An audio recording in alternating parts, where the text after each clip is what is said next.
Bonjour les amis. Aujourd'hui, nous allons parler des microbes qui se trouvent dans nos intestins. Les microbes présents dans notre intestin modifient le fonctionnement du système immunitaire et influencent notre santé physique et mentale.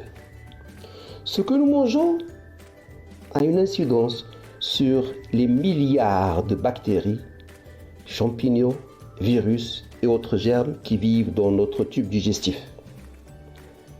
Notre régime alimentaire façonne ce que les scientifiques appellent notre microbiome intestinal.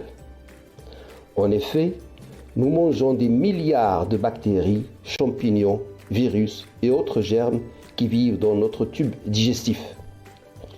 Certains aliments fermentés, les yaourts, les fruits et les légumes non féculents contribuent à créer un mélange sain d'organismes dans notre intestin. Mais on ne sait pas combien de micro-organismes immunostimulants les gens consomment-ils réellement avec tous les éléments qu'ils consomment. Pour le savoir, les chercheurs ont estimé le nombre de micro-organismes par gramme dans plus de 9000 aliments différents. Les aliments présentant les niveaux les plus élevés de microbes comprenaient des éléments connus pour favoriser un microbiome sain comme le yaourt, les cornichons, le kimchi. Les aliments présentant des niveaux moyens de microbes comprenaient une grande variété de fruits et légumes crus. Ensuite, pour voir combien de personnes mangeaient des aliments bourrés de micro-organismes, les scientifiques ont examiné les données alimentaires détaillées recueillies de 2001 à 2018 pour près de 75 000 adultes et enfants. Dans l'ensemble, 26% des adultes et 20% des enfants ont consommé des aliments avec des niveaux élevés de micro-organismes dans leur alimentation, rapportent les chercheurs dans The Journal of Nutrition.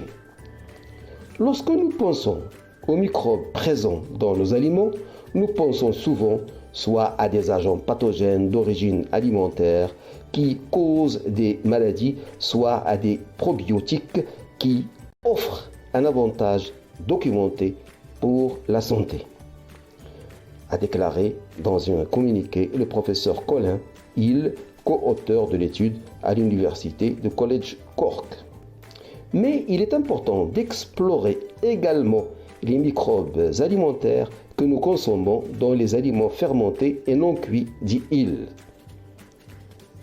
Il est très opportun d'estimer l'apport quotidien de microbes par les individus dans la société moderne comme une première étape vers une évaluation scientifique de l'importance des microbes alimentaires dans la santé et le bien-être de l'homme, ajoute le professeur Hill. Le microbiome intestinal est donc très important pour nous. Notre intestin est peuplé de trillions de bactéries qui exercent des pouvoirs fascinants sur le corps humain. Il faut donc en prendre soin. Donc, beaucoup de bactéries, quand on sait qu'un trillion, c'est l'équivalent de 1 milliard de milliards, ce qui est énorme. J'ai voulu vous parler ce soir de ce sujet car il va certainement prendre beaucoup d'importance dans l'avenir. Voilà ce que je voulais vous dire ce soir. Si vous avez aimé cette vidéo, vous pouvez liker comme vous pouvez vous abonner en cliquant sur la clochette pour ne rater aucune autre vidéo. Flash Actu Santé vous remercie de votre attention et vous donne rendez-vous demain. Au revoir.